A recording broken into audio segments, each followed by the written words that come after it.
Run for Your Life, usually seen at this time, will not be presented tonight, so that we may bring you the following special program.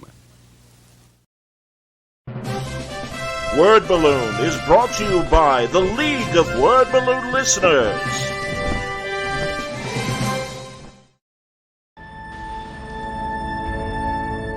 Years of work pretty much into this big coffee table book, which now is benefited by a show like this where you can see a lot of this stuff that I newly created and some of the older stuff I've done.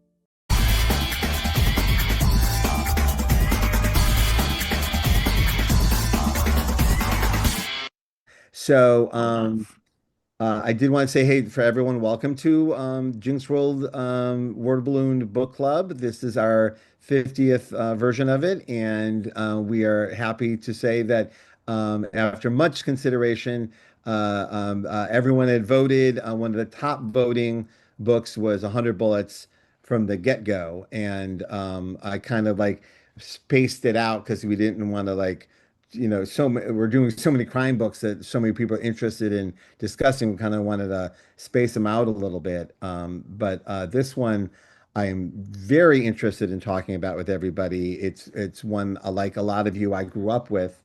I did want to preface, it's weird because I'm established in the industry, so is John. We've been in this industry as long as 100 Bullets has been around. So I kind of want to give context because there's some people in comics that think we all live in a house together, like a reality show, and we don't. Brian is someone I know, but not technically not anyone I've ever hung out with. So I don't want to say not a friend because it's someone I would do a favor for in a heartbeat. We grew up together. We grew up in Cleveland in the same area. Me, Brian Azzarello, and Brian K. Vaughan all grew up in Cleveland at the exact same time. All bald, all Brian, all made crime comics. So it's very, very and that's about where it ends with the connection, other than things like this. Like I'm posting. Can everyone see this Wizard article from 20 years ago? So people often to this day lump all of us into a group when they're talking, and it always kind of confuses some of us sometimes. I'm like, oh yeah, because this was pre-internet. This was how you met us. So this would be like the first introduction of us. So you all think we live in a house putting flashlights under our chin to In look the cool. same cell. Yeah, no, this was a photo shoot at San Diego Comic-Con. I think you were there, John. No, I wasn't there, but I remember this article distinctly, and it's really Okay. before all I knew all of you guys. About And 4 or 5 years before I knew you guys, honestly. oh, okay, all right. And it's all again, as John knows very well, all of this is a mush that took place about 11 years ago in my head. So, and so these articles, where me and Azzarello kind of came on the scene exactly at the same time in this wash of crime comic authors. We were labeled very hard as that.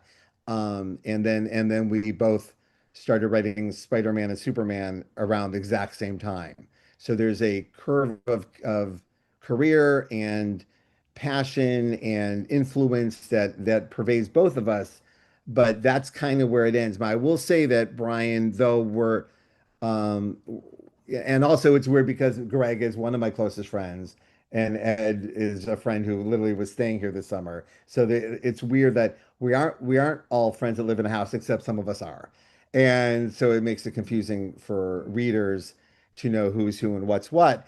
And I will say that with Brian, it was funny when everyone's agreed to do this. I was a little like, am I in a position to even have a conversation about 100 Bullets because it was perceived as, and not ever in my heart, in competition with Powers and Sin City and Criminal, and though we never ever saw that, it was often referenced that way in articles and sometimes even on this podcast. So I was hesitant, and I reached out to Brian. And when I reached out to Brian, I haven't talked to him in a while, and I looked up when when you look up in your emails to see, oh, when's the last time we even talked? Like what was our last interaction? And our last interaction was about 5 years ago, Brian emailing me to be the menchiest, coolest thing a creator can do.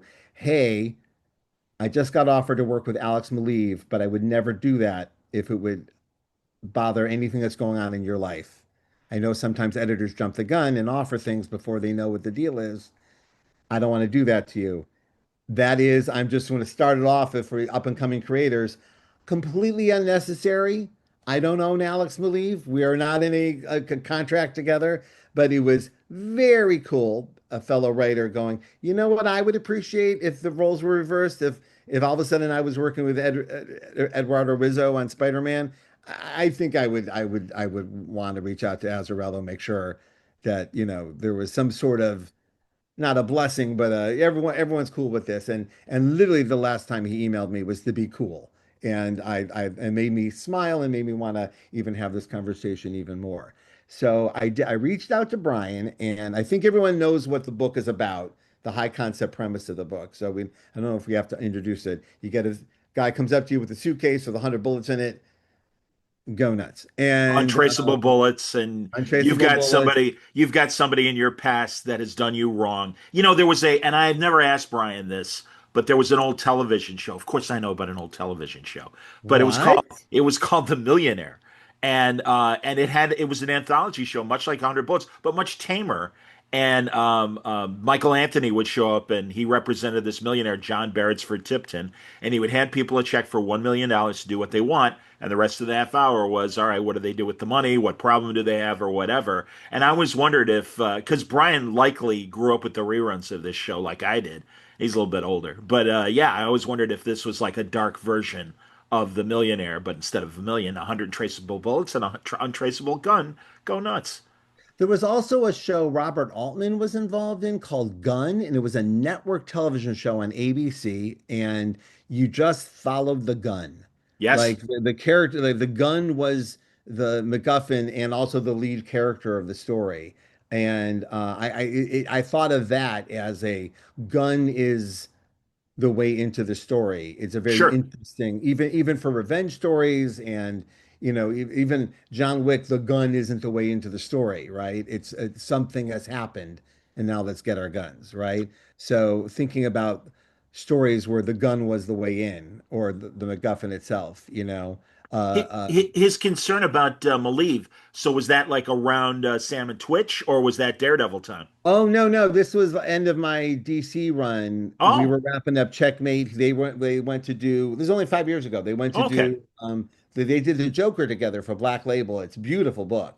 I highly recommend it. And I always learn and just so even when Alex was drawing Sam and Twitch without me, you learn so much about your fellow collaborators and your partners by watching them with other people. Sure. Like, what is it like when I'm not being me, right? Well, Yeah. what am I missing out on by being my normal self? And so, both of these things, looking at Alex with Todd helped me on Daredevil, and looking at Alex and Brian being more my peer in storytelling and how I would approach an artist in the way they work, absolutely informed choices I made in Masterpiece, which was Alex's next book right after that.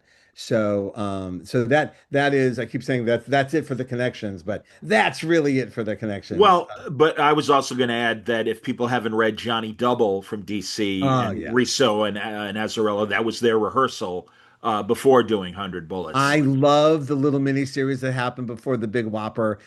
Our comics are filled with them, Yeah. particularly the last 30 years or so. Oh, it's the best.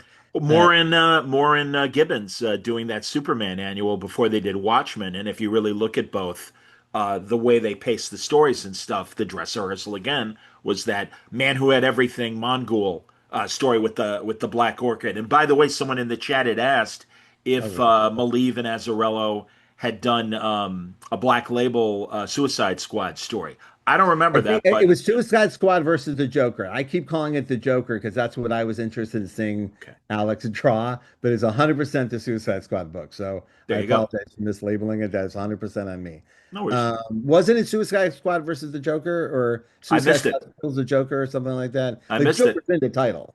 Anyway, all right. Yeah. But we're not here to talk about that. We're here to talk about 100 Bullets, and I will preface this by saying, holy, the best thing about revisiting this book is just revisiting my deep love for Eduardo Rizzo. My God, just as someone who was trying to draw something like this around the same time and having basically about put my pens down when this book popped, it did feel like, well, What's the point? yeah, that there it is. That's what I was trying to do, Yeah. but couldn't Had, do it. had And you known his work prior to 100 Bullets? I I knew hadn't. I knew a couple when someone's drawing like that and you're trying to draw like that, you can't help but gravitate towards people who are accomplishing it and seemingly accomplishing it with ease. And Alex Maleev was actually one of these people who was drawing The Crow at the time, and they were just like coming up. And I remember I was at Meltdown in LA, and one of the and one of the people behind the counter, who may be a famous comedian now, I don't know, slipped me one of his Spanish graphic novels in Spanish, and was like, and we didn't know who we were other than, holy Lord, look at this, right? Frank Miller and Will Eisner had a baby, and it's beautiful, Yeah, no right? kidding. Yeah. And that's what was coming out of it. So I reached out to Brian and just to get some context for a couple of things I had a question of. My biggest one was, who the hell is Grant Gorlish? Like the colorist on the first the book we read, right? Um, and I'm like, God damn, the coloring is outstanding. And the simplicity of the variants of the palette is not easy to do. It's very hard to do to create planes of space on a comic panel, sometimes 3, 4 deep, using only oranges, and it reads clearly and you're not lost and nothing gets flattened and everything pops and everything is clear. It's very hard to do. And only a handful of colorists are really, really good at it. And it looks like Grant's one of them. So I'm like immediately went, what's he working on now? Right. And lo and behold, nothing. Like the only time, the only Google came up with Grant was his work on 100 Bullets and some video game stuff, and then nothing. And then I went, oh, I bet this is a pseudonym. I bet this is Dave Stewart because it looks like my favorite kind of Dave Stewart stuff. And I mean that high compliment. Like that's me saying you look like you're Roger Deakins. Like you are a great stylist, and I can't live without you. And um, so I emailed Brian. I said, "Hey, what happened? Who is Grant? Who is Grant? Because clearly this is someone we know. And also there are people in comics who change their names for various reasons.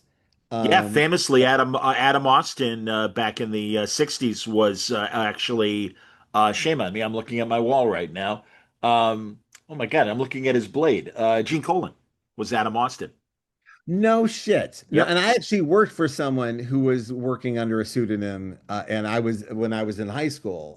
Mike Gustovich worked under a pseudonym for a while because Okay.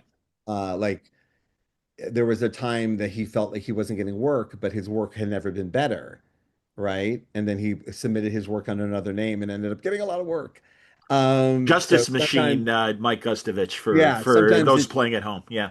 it's a career move, or sometimes you're like, I don't want to be on the internet. Yeah. Uh, um, yeah, by the way, Wesley, I wish.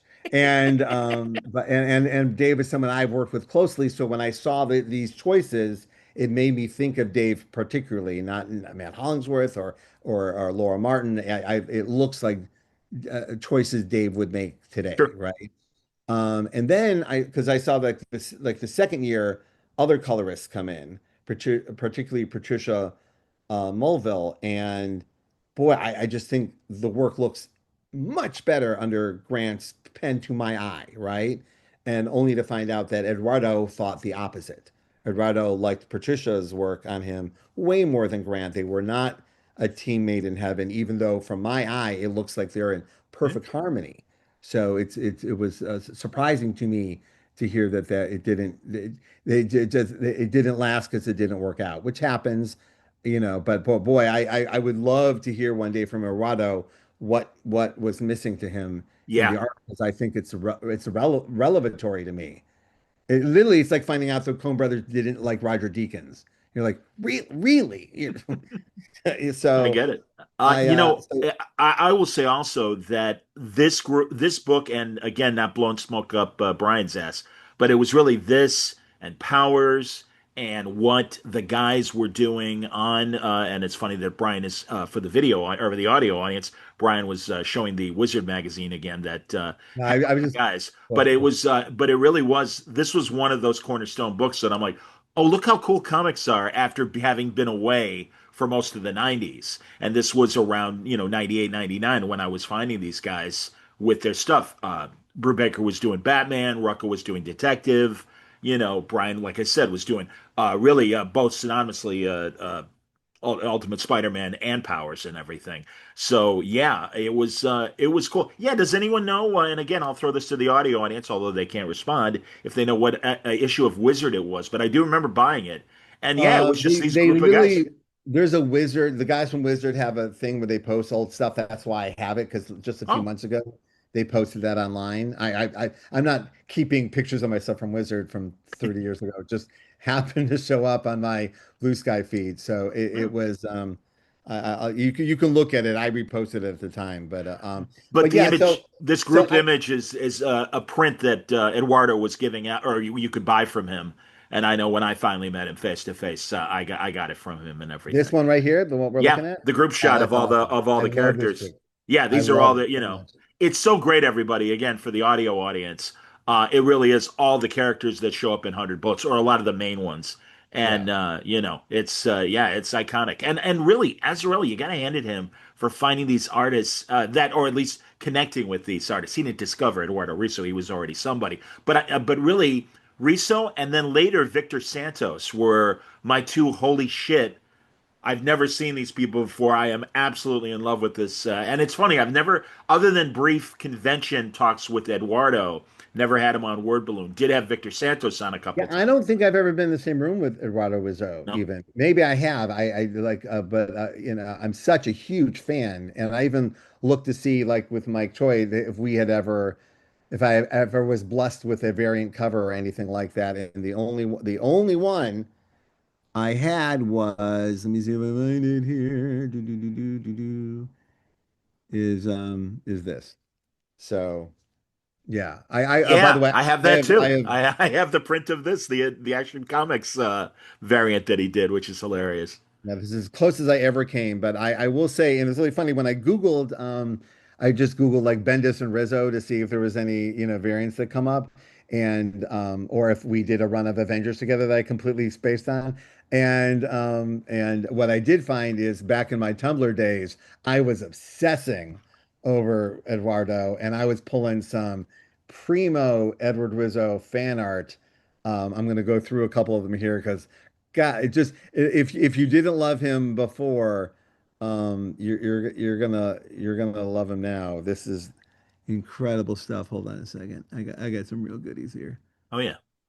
Hold on. And really, the three of them, Riso, Azzarello, and Dave Johnson, I've seen them Yes. together at a few shows. And when Flashpoint was going on, they did that wonderful Joker mini series where Martha is the Joker instead of Thomas, and Oh, okay. the Okay. crime alley trauma turns Martha into the Joker.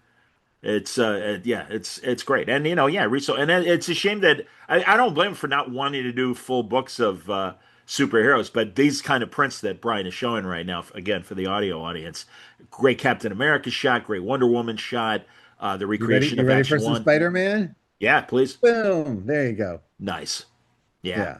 yeah, Like these are ones, and also here's a great one. This was my favorite.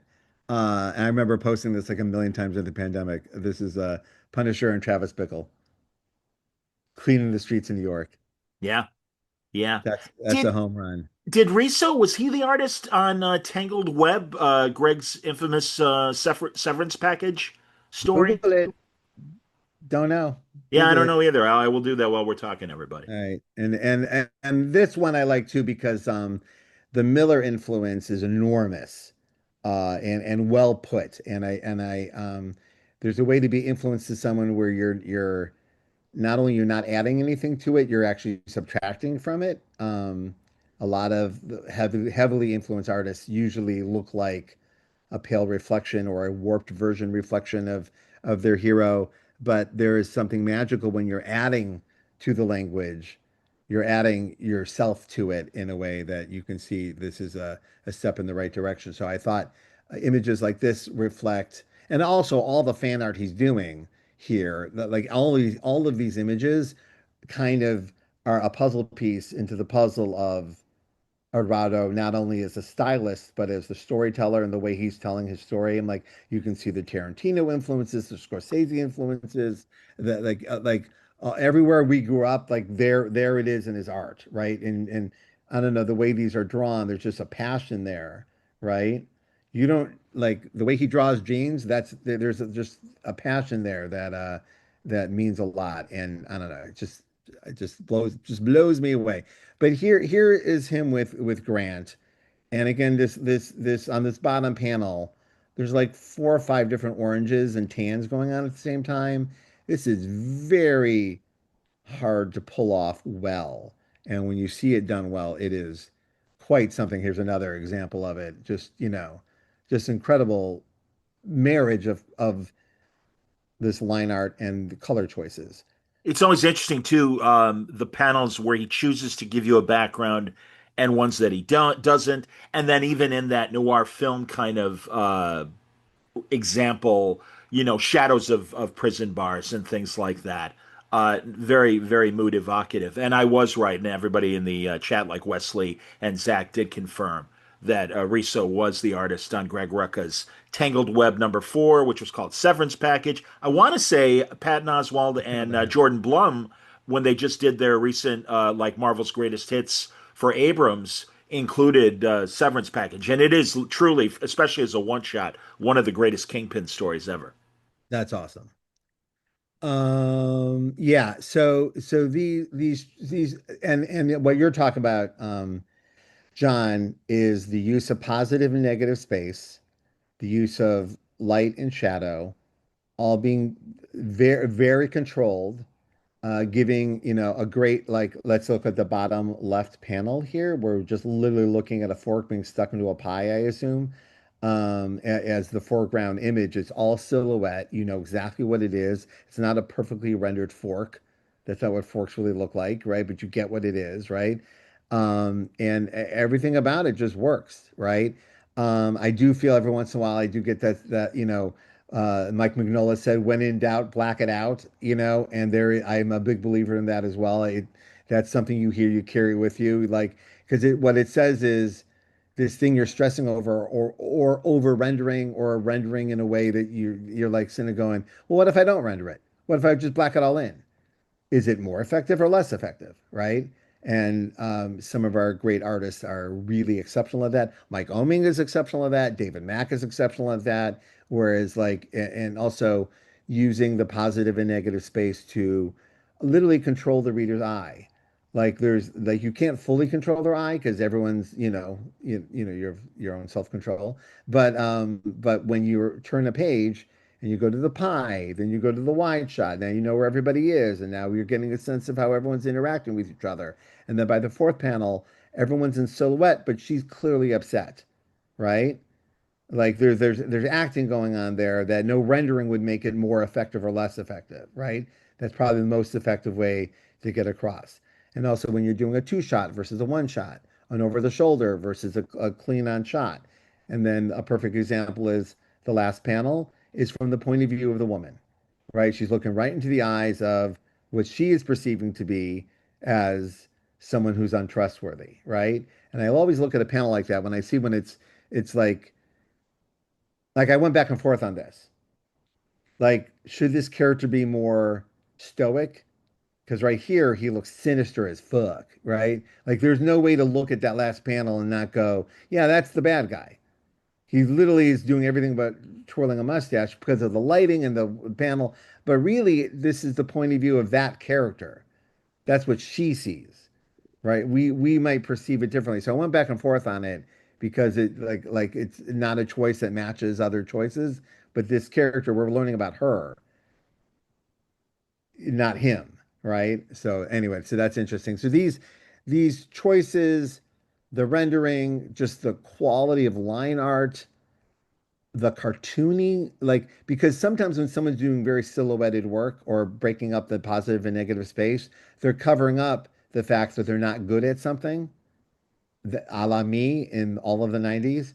But in this instance, it is choices are being made to best suit the story, right? And every once in a while, there'll be a page where, let me see, maybe right here. Oh, there's a lot of silhouette here, but there's also like fully rendered faces that are perfectly cartooned, right? He's not covering up the fact that he can't draw, right? He's choosing to draw it this way, right? The details are there, or the hint of a detail, which for me, that's a magic trick unto itself. We've seen a million artists do it, where just a hint, and you feel like in the wide panel where we're looking at the the overtrain, there's barely any detail, but you feel like you're seeing all the detail. Like it's all rendered like it's there. Like I don't have to draw every bolt of the train. I don't have to draw every bolt of the stalks of the whatchamacallit. So anyway, I just everything that's happening here and the way the lights being used to project emotion and mood, it's just amazing and I love it. So I'll stop talking now. Other than I was just again flattened by this. I'm envious of this drawing style. I wish I could do it.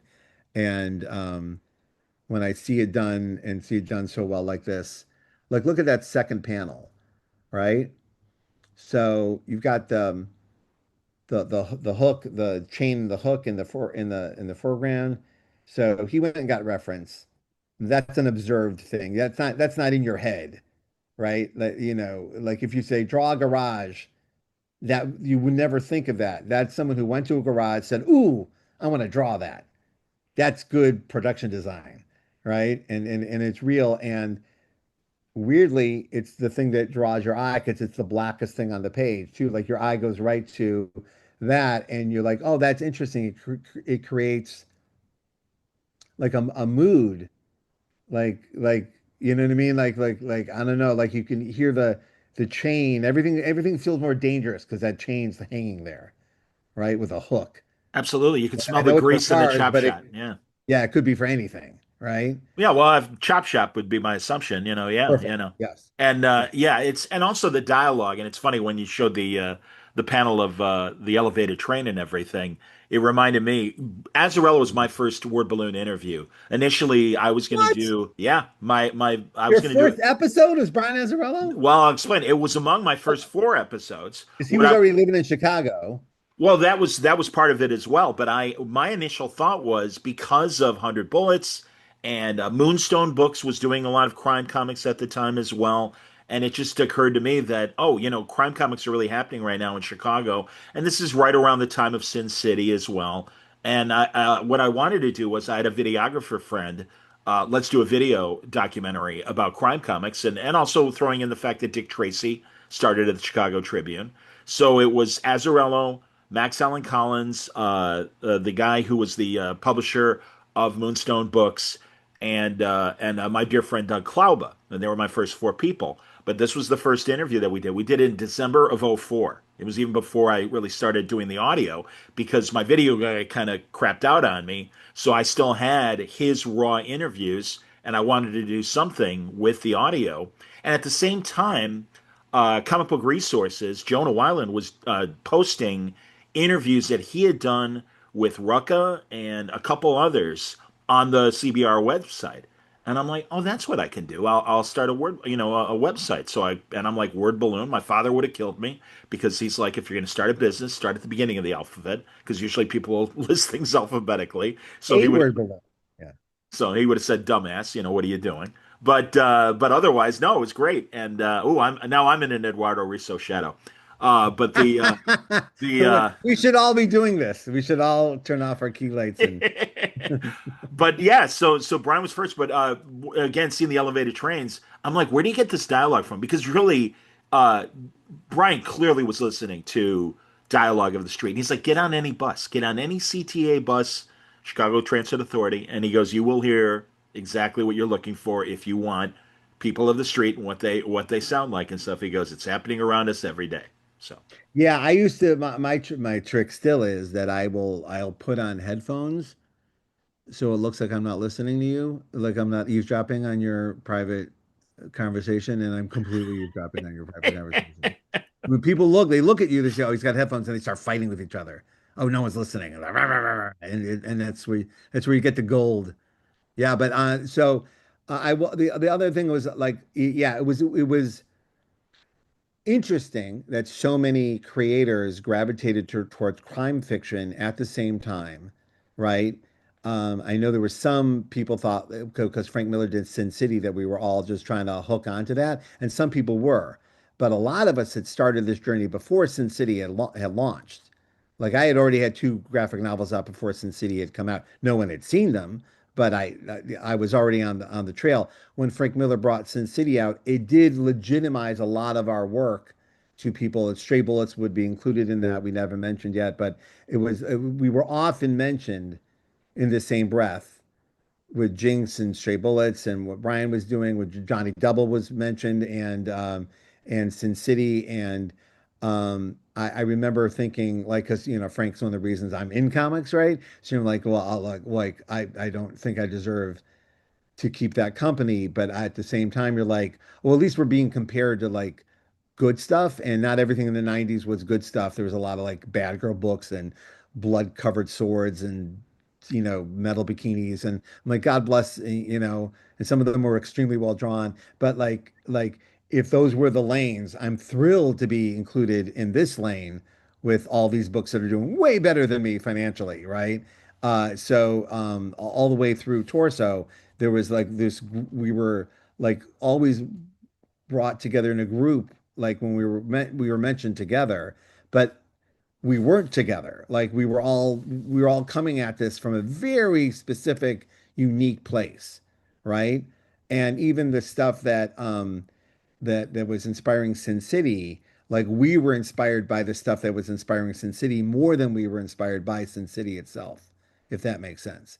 So I think what you're seeing a lot of, particularly in 100 Bullets, is almost a response to being in that conversation where you're like, oh, I'm in this group. Well, then I should really focus on what's unique about me, right? I don't want to be, the shitty Sin City or shitty city as you want to be, you want like what it did kind of like in the moment and in retrospect, let us really focus on, well, what's really special about Powers? Like what's really special about 100 Bullets? Like let's zero in on what we do because Frank has already kind of like planted his flag. And honestly, at the time, so did David Lapham. Like, the Stray Bullets was an enormous hit and something a lot of us were living in the shadow of happily. But at the same time, you go, okay, well, that's if they're doing that, like they're doing one shot stories that all team up together. While I'm gonna go epic. Or like so there's a lot of some kinds conscious or subconscious response to what's happening around us, all for the better of the reader. And by the way, there were quite a few people who were just doing Sin City knockoffs because like, oh, is that what the kids want? They want the cheap black and white, barely rendered, and it was kind of heartbreaking to see some of those books come out by some well-established creators. And I'm like, oh, guys, don't chase what you think. They want it because it's what Frank wants to do. another Not good, yeah, yeah. Oh, excuse me. I was going to say another good one, and you wouldn't think of him necessarily doing this kind of book, but I always gave it up to Judd Winnick for Caper and his Jewish mob book that he Oh did yeah, no, around that same time. Yeah. I literally have maybe even said publicly I'm going to do a Jewish crime epic, and then he did Caper one. No, I don't have to do it now. Okay, it's been written. Okay, it's only happened a couple of times. That was one. Oh, I was in the middle of researching this exact book. Anyway, and also Neil Clyde just put out one recently that's very similar called Nice Jewish Boys. Oh yeah, yeah. That it does a very good job of describing that unique part of organized crime. So, all right. So I even though I promised myself I would only go for 10 minutes, I think I just went for half an hour, and that I'm sorry about. I really meant to only do 10 minutes, but I was very interested in the Grant Gorlish thing. I talked to Brian. Yeah, thank you. Kosher Mafia from Mad Cave is another very good one. I've read that book. Um, Brian also did us the favor. I'm going to try to do it right now. See if I can do it. Oh, yeah, I can do it right now. Hold on a second. Brian did us the favor of gifting us something. I asked originally, I because I know just from the Jinx World group, everyone's kind of obsessed with story documents and pitch documents, and I'm like, oh, even I would like to see the pitch document for 100 Bullets. Sadly, because we are olds, those are all on zip drives and floppy disks and are not to be excavated at the moment. But very, I know. But Brian did do us the favor of, let me see if I can put it right in the chat. Can I put it in the chat? I can put it in the chat. You're all getting Well, a, also, yeah, if and especially if you've got any sort of PDF or whatever, I'm we want PDFing to it. make There it goes. yeah, make There is a, everybody yeah, give that's everybody a chance to 100 get it. Bullets issue 70, which we did not read for this book club. But for those of you who want to say, I would like to see what a Brian Azzarello script for 100 Bullets looks like, you now have one. I will also post it on the Discord, the Jinxwell Discord, and John will post it on this Patreon as well. Yes. Brian said, this is the earliest script I have that can be shared with modern technology. So this is what we have. Interestingly enough, it does take place in Cleveland, where both me and Brian grew up. And so he said, it's Cleveland, you'll recognize it, enjoy. And so if you guys want to, I will say for those of you who are here for education purposes and are on a creative journey, may I recommend that you, without looking at the issue, or if you haven't looked at it in a while and it's not fresh in your mind, um, do layouts of this issue. Don't look at what Rizzo did. What would I do if I was the artist of this thing? Like how would I make this? And you don't have to draw the whole thing, but even as a writer, I have this going on on the Discord right now. I have a couple of assignments where the writer should take this script and draw some layouts of it, just to see what your relationship is to the real estate of the page and what choices you would make to clearly tell your story, right? Clarity being your number one goal. How would you arrange these words and these images in a way that tells the story the way you would want it to be told, right? Some of you will have a hard time pushing past the Rizzo influence in your head. It's almost impossible. But if you can see what you can do to really like scrape your brain and try to be as freshly faced about how you would attack the page using the tools that you like, right? How would you approach it? Um, Not because you're dying to be an artist, but this will help your writing. Like this will help you kind of like build your relationship with how you communicate with your artists and how you communicate with yourself about how much the page can handle in a comfortable and exciting way, right? Now, it's easy to do from script, but there's been a lot of talk lately, and I've mentioned it a few times, but I've seen a lot of talk lately on social media about collaborators that go into their partner's world. In film, so many good directors are also actors or take acting classes or improv classes, right? Because they want to speak the language of the people they're speaking to or understand how they're thinking about the story that's different than the way I'm thinking about it, which may be on a more technical level or on a more in a different emotional space than being seen as the face of the story, right? So this goes back decades. Scorsese started taking acting lessons so he could talk to De Niro. Then he became a great actor. Sidney Pollack was the same way. You know, and some of them were like, oh, I'm not an actor, I'm a director. Like sometimes you walk into a creative space because you think you're something, and then the space reveals, no, what you like directing. No, you like writing. You like hair and makeup, right? And the same thing happens in comics all the time. I am a version of that where I thought I was going to be an artist, and even though I love to draw, the world will forever know me as a writer, right? And that's yeah, that's what the world showed me. That's where my magic tricks are, right? So as an example, and I have done all of these things, and I do them all the time. When I see something, you want to pull it apart, look under the hood, see what it's made of. How many words is this on this page? How many panels did it take? Right? Sometimes it's an illusion. There are books that I remember being much bigger than they are. Then you revisit them and you go like X-Men versus Teen Titans. In my head, that book's 300 pages long and it's all double page spreads. And then you read it, it's 41 pages and it's tight as hell. And there's only a couple of like full page spreads, right? It's just drawn enormously, right? And so it's a great idea when you're working with someone or you're working on something that reminds you of something else and you want it to feel that way, but you don't want to rip it off. Just like look under its hood and become part of that creative experience. Even if you're established, even if you've written and drawn things that people have seen, all my friends do this. Famously and on this podcast, Matt Fraction is a great reverse engineer of other people's work. And I was there when he was reverse engineering every first issue of the New 52 and making flowcharts and graphs about what happened and when it happened and how it happened and who it happened to, just to see if there was a thing. And don't tell me that the response to Batman #1 isn't fully a part of that journey he took for us, right? So there are a lot of our heroes that do this all the time, and have benefited a great deal from it. It adds to your toolbox. So not to over-explain why you should maybe draw it yourself, but I think it's great. And also another exercise is um, take out all the dialogue. And you can do this in one of my scripts too. I'm not saying to do this to Brian or anybody, but if you get your hands on a script, take out all the dialogue, just delete it, sit on it for a couple of days so you forget the dialogue that you ever looked at, and then rewrite the dialogue in your voice. Right? Like pretend an editor came to you and said, "Hey, we have this plot, we have no dialogue, the writer skipped out.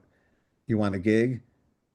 By the way, that happens, and I've been hired to do it, right? So but also even when I was hired to do it, I go, what an outstanding exercise this is. Man, I'm learning a lot about myself, right?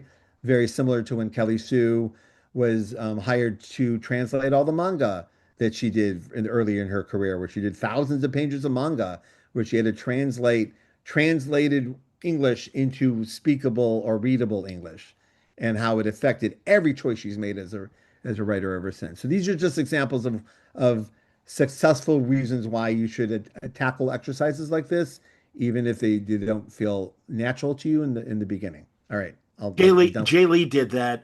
Well, I should say did the art, and I forget who rewrote one of his Marvel Captain America issues. Jay Where, Lee. yeah, Jay Lee the artist was the artist, and I don't know, but someone had done a different pass than the original writer on a specific issue of Captain America. This is 15 and, years and ago. posted it or Marvel Oh no, published it? Marvel published it. Yeah, that's a little and different. and I understand that, but also, well, in a more direct example of what you're talking about, I know that Max Collins took a Japanese Batman story and wrote it, in American English and everything. So, All right. Well, yeah. Mike, I don't have to do this to you, but as soon as John told me you were coming, I was like, oh, great! I would love to get a working artist perspective on this book and what you've seen here and what your feelings are on it. For the You don't audio audience, that's Mike Choi, everybody. like Choi, You'll know yeah. him from such works as the X-Men and other fantastic runs that he had in his comic book career, but he also does other work as well. Please, Mike. Do you feel up to or want to dive in this part of the conversation? I don't mean to put you on the spot. Sure. Honestly, I wanted to participate just as a fan of 100 Bullets. I'm wearing my 100 Bullets rap party T-shirt from the Meltdown party, and Brian, you've actually I visited a signing that you were doing in Austin, and I remember that's the last time we met. Dragon's Lair. That was a good No, signing. no, it was outdoors, but it might have been Oh, sponsored South by by Giant Steak. Southwest? Yeah, there it is. That's what it was. Yeah, that was And fun. That was but good. trying to remember like people that you meet at like signings is like almost impossible. And that one's different because that one had a parking lot full of Batmobiles Right. and Exactly. a wall of Voodoo Donuts shaped like the Superman logo. So I don't remember anything but that. So you met my son. He's 8 now, but you met him when he was like 2. His name is Wiley because his mom was reading 100 Bullets, and he's named after Wiley Times. Wow. And I wanted to really nerd out here and show you this commission that Oh, please. Eduardo did. It's a Can I you don't make know if it you can full, see it. John? I'm trying. Hold on. Yeah. It's hard to see, but What's John, the commission if of? you want to post it on whatever. But the thing Send is, it to me, Mike. Yeah, absolutely. yeah, Please yeah, send it to me. I'll send it to you. But it's all 7 of the original Minutemen, and he did it before issue 50 had come out. So on it is Victor and Remy, and they hadn't been in the book yet. So this was like an early commission that. So I've been a fan forever. Is basically what I'm saying. I did not know that, which makes this even cooler. That's an amazing deep dive fan love of this book. That's Yeah, incredible. when he said when I saw John's email about doing 100 Bullets book club thing, I was like, I'm there. I want to be there. So yeah, obviously like he's such a. I discovered his work when I was just starting out in comics. So I was reading the book in real time, and I just remember that like I don't feel like I draw anything like him, but the fact that everything that you've Yeah, I talked wouldn't have about, guessed it. That's why I was so excited to hear that. That's yeah, I mean, but the thing is, like everything you talk about with the storytelling and just like the macro and the micros, just the way that you render faces to make people feel something. I mean, that's something that any artist can take, and I think he was the first artist where. So you have to understand, I was at the Top Cow studio. So this is with Mark Silvestri and all these very, very image influenced guys from the 90s that you were alluding to. And we came in with like lots of gritting teeth and lots of cross hatching and stuff. But then while you're soaking all this stuff up, you're reading something like 100 Bullets, and a lot of the principles, like when in doubt, black it out, is there. You don't have to show everything so it looks like wallpaper. Just pick out the very, very clear storytelling elements, like that hook in the garage, where you can actually inform so much of the feel, so much of the look. You can paint a picture, but in the end, what we're trying to do is make an audience member feel something. That's all we're trying to do. And I love it when writers clearly want the audience to feel something. yes.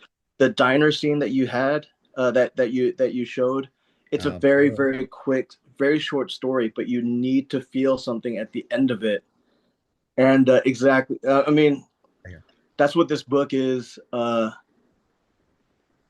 I'm a fan of it because I'm a fan of it first, and then you learn from it second. But I'm a fan of it first. And the thing is, oh, Dave Johnson, yeah, absolutely. But the Like, thing is that for me, Dave. Okay, so Dave is working on a commission for me right now, and I just basically Dave said, Johnson?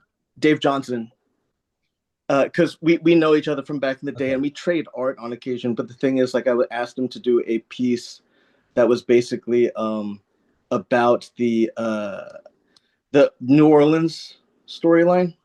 Mm-hmm. And basically, I don't want to post spoilers, but I don't know if you remember the bear trap and the trumpet player. Yeah, of course. Great story. It's in my brain forever. You know what I mean? And that's all we're trying to do as artists is like we want to help make these visual things where people will remember it forever. And you feel something, and that's all we're trying to do. Artists, writers, it doesn't matter. We're all part of a team because we're trying to make you feel things and remember things. Mike, that story is a great example because truly, it is, as you say, it's about a trumpet player and stuff. I literally had a jazz soundtrack going in my head, and there's not a note of music in that story. Exactly. You can hear it. You can hear the whole thing. You can smell it. Like that's what Eduardo does. He It's a doesn't magic rely on trick. It like really is. little details, but he can bring out a plate of food and you know what that smells like. You know what I mean? Well, also, like this is a perfect example. So this is a page with Yeah. not much detail, but what detail did Eduardo decide to really focus on? There's shit on the floor. There's a cigarette on the floor. It's a shitty. This is a bad place, right? That's all you need to know is no one has swept, right? And that fascinates the shit out of me. That's a choice I don't think I would ever make just based like I will now because I'm going to steal it, but like that wouldn't occur to me as the way to get that across, Right. right? And when I was skimming through Brian's script, um, we similarly like I'm going to throw out ideas and you do whatever you want. Like I'm not going to tell you what to draw, but here's what's happening. Here's how everyone's feeling about it, right? And because I've learned those kind of prompts get the best results and the most surprising results, right?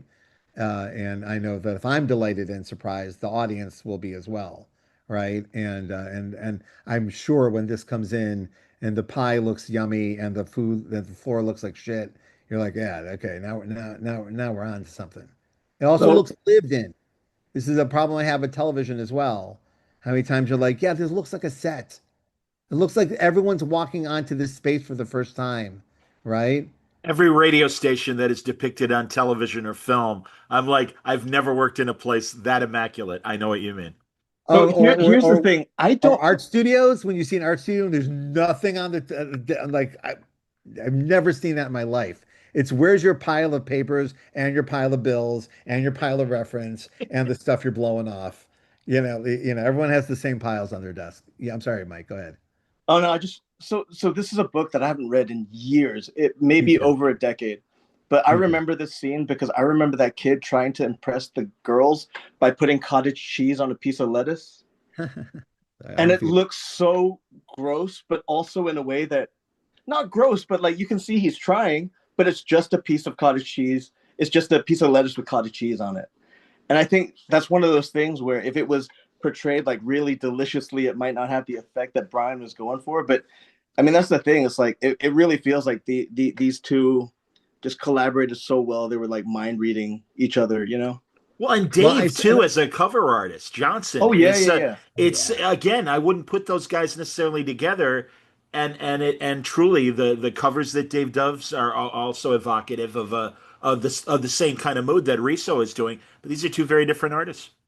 Yeah, No doubt. I didn't pull too many of the covers, even though they're There you all. go. That's the yeah. That's what Mike was talking about That's in it. terms Yeah. of that story, the hard way. Yeah, Oh, duh, I had it. Sorry. Yeah, yeah. sorry, Mike. I should have teed that No, up. no, it's cool. It's Yeah. on the video. We're all good. These, yeah, But these, there, yeah. yeah, and this is the Hundred Bullets hunt Last number. up, last issue. Yeah, And even the like I curtain must call, if you say, will.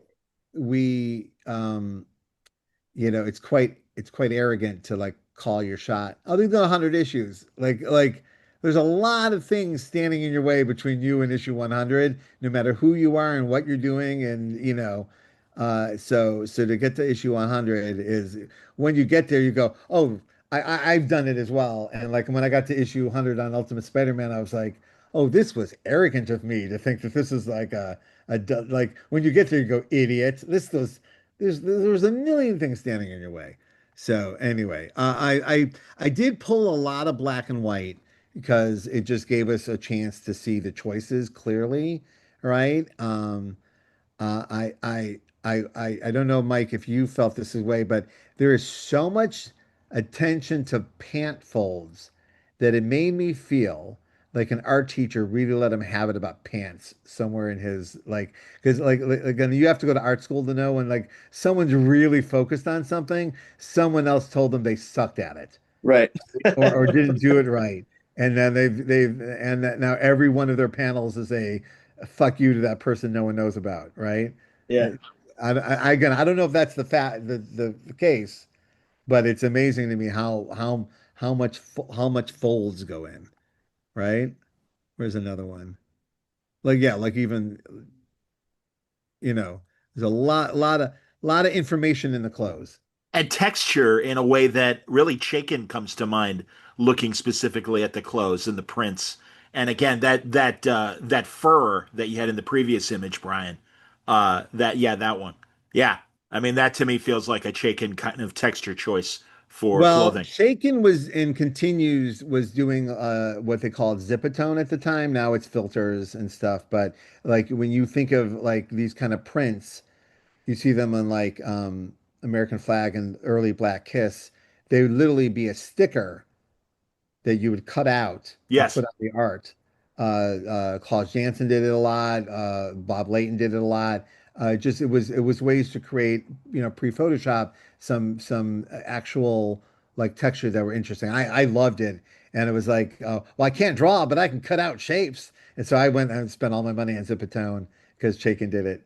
So but these are all hand drawn, which is a no, different effect. I could be And I would wrong, but argue yeah. more like Will Eisner than anybody else. Oh, okay. Oh yeah. Because yeah, I don't know if Howard's still. In fact, I'm due to have a new talk with Howard as far as some stuff that's come out again. But I am interested if he hand draws now or if he finds Zipatone in this day and age. I don't know if he does still use Well, Zipatone or not. I just read Hate Comics Volume 3, and I will send you a series of questions that I have. That book is a rage. Oh my God, yeah, Yeah, absolutely. it No, is. and It's I maybe loved the it. angriest book I've ever read. Yeah, I loved it, and I truly did. I loved it. with his Black Kiss omnibus coming out and stuff. I mean, I just we just did a great hour at Terrificon, the Connecticut show I do every year, and that's why I'm like, oh, I just talked to him. I don't want to bug him, but I will no, be there next year, by the way. Oh, that's great. Hey, We're that's gonna- wonderful, man. yeah, every Wonderful. year, it's just a timing thing. I will be there. Well, All so right. will I. So that's good. Great. All right. So, Mike, any other thoughts or feelings about what you see here, or things I may have missed or skipped over or didn't see? No, I mean, no, I mean he's just very. So if you he just finished up a book with Distillery with Brian. They did Blood Brothers Mother. I got it. Hold on. Yep. Good stuff. It, Last time I talked to him, there you go. No, that's No? not it. Hold on. Oh, It's that's right. It's a Western. Excuse me. Yeah, There it is. Yeah. There it you is. go. Yep. it's so And good. It's so good. Oh my like God. this looks like Will Eisner watercolors. I think that's the thing. It's like it's he gets that bold, like bold shape sensibility, but he can also add just that little bit of gradient and rendering in these watercolors, and it still has that bold feeling of very clear establishment of light, very clear establishment of background, middle ground, foreground.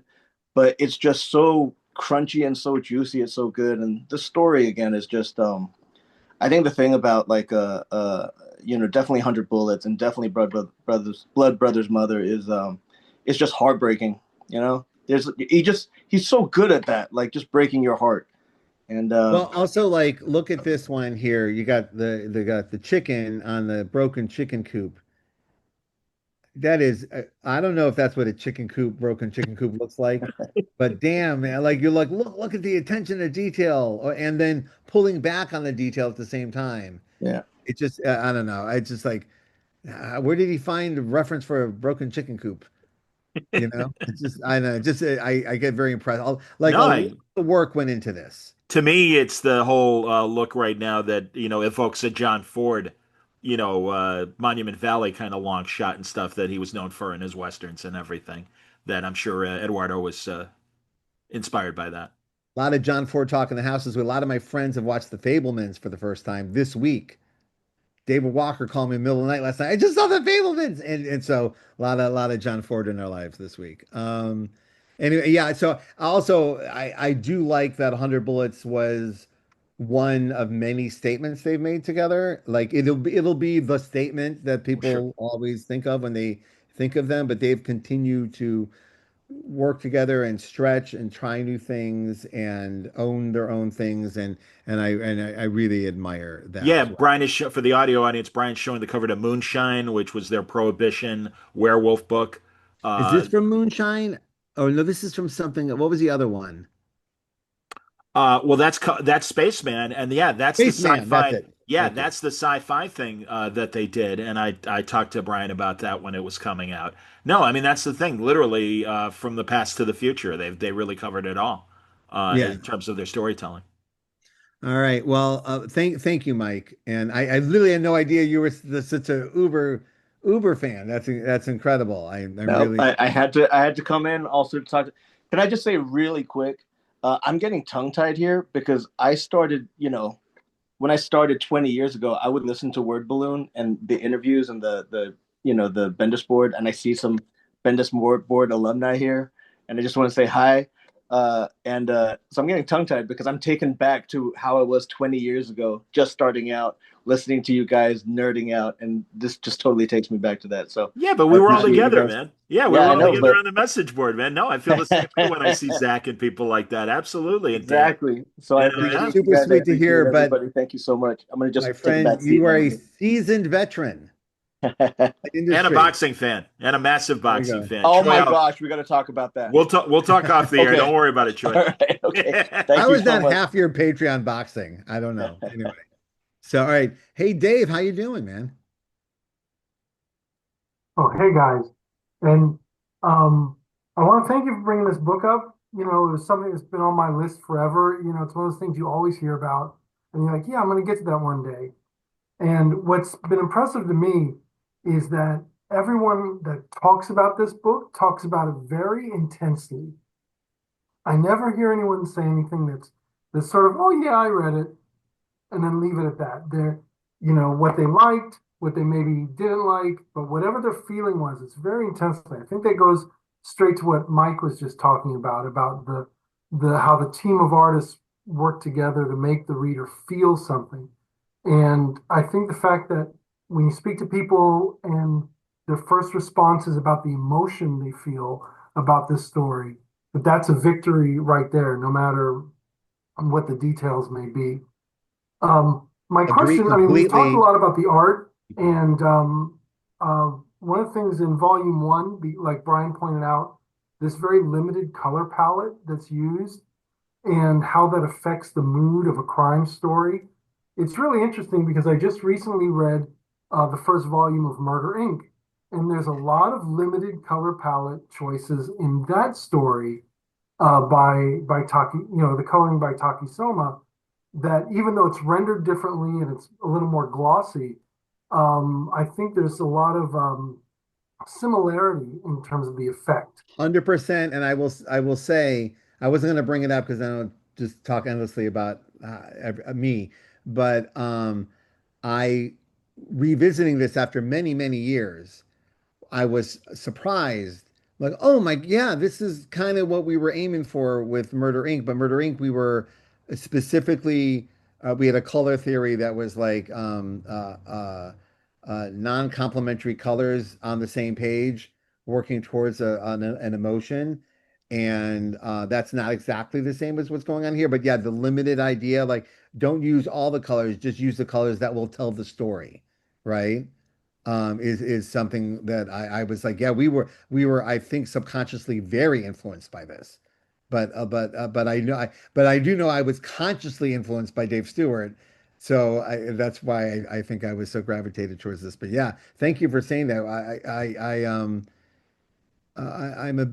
I'm a big believer, particularly now that like for the decades we've been able to do full rendering, cinematic Photoshop coloring, and you can basically render any kind of idea. That sometimes the limited palette is far more interesting. Just because you can color everything doesn't mean you should. It doesn't mean that's the answer. Look at Matt Hollingsworth's work on Hawkeye.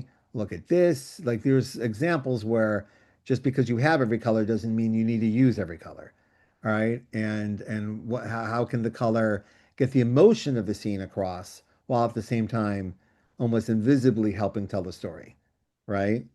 Because there's Right. a lot of ways like, and I don't mean to poop on the movie like everyone poops on, but I just rewatched Solo, the movie Solo, the Han Solo movie with my son who had never seen it. And he's a huge Star Wars fan and he'd heard it was bad. And I can't believe in this modern day with all the tools that are thing, it looks that bad and that monochromatic.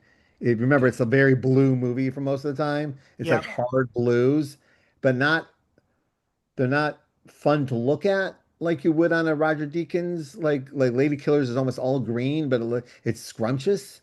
It's just ugly blue, and it's not helping the story. In fact, it's muddying the story. And so a limited palette can also hurt a story, right? If it's not being rendered with thinking about how it helps the story. All right, sorry to Right. over answer again, But but thank my question is it's actually a writing question, and so it's mainly for you, Brian. But John and Mike, since you guys were there from the beginning, maybe you've got a perspective on this too. One of the things that as a modern reader, reading this 25 years after it was published, that took me a little bit to get used to was just the heavy dose of urban ethnic slang, and not just the slang, but you know the little half words and things like that. And I think when I hear people criticize their reading of Volume One, that's the thing that turns them off. Of course, we're reading this in 2025, Yeah. and I'm wondering at the time, you know, this every book is written for the audience in the present. And at the time, what was the impact of that? And then when you're writing things that are set with a very specific character voice, where they're using specific slang, specific intonation, how do you know how much is too much? Because it's not a performance like Goodfellas or The Banshees of Inisherin. It's Yeah. not a live performance like on film or something like The Wire. When you're reading it, you have to strike a different balance. And I'm wondering, Brian, how do you approach that when you're writing this type of script? well, much our relationship to language changes constantly, constantly. Like even since the pandemic, there's been some pretty enormous changes in how people communicate with each other and what they think is appropriate or not appropriate. Coming out of the 90s, I definitely felt as young writers that like as long as we did our research and knew it was coming from a true place, that everything is on the table, right? And also like if your hero is using racial slurs, they're probably not the hero of the story. Like it is a way to say, oh, this person doesn't see other people as humans, right? That you're saying a lot about this character by the words that they're using would be how I would like write things back in the day, right? Like and if I wrote something and you're like, yikes, I guarantee you I overheard someone say it or someone said it to my face.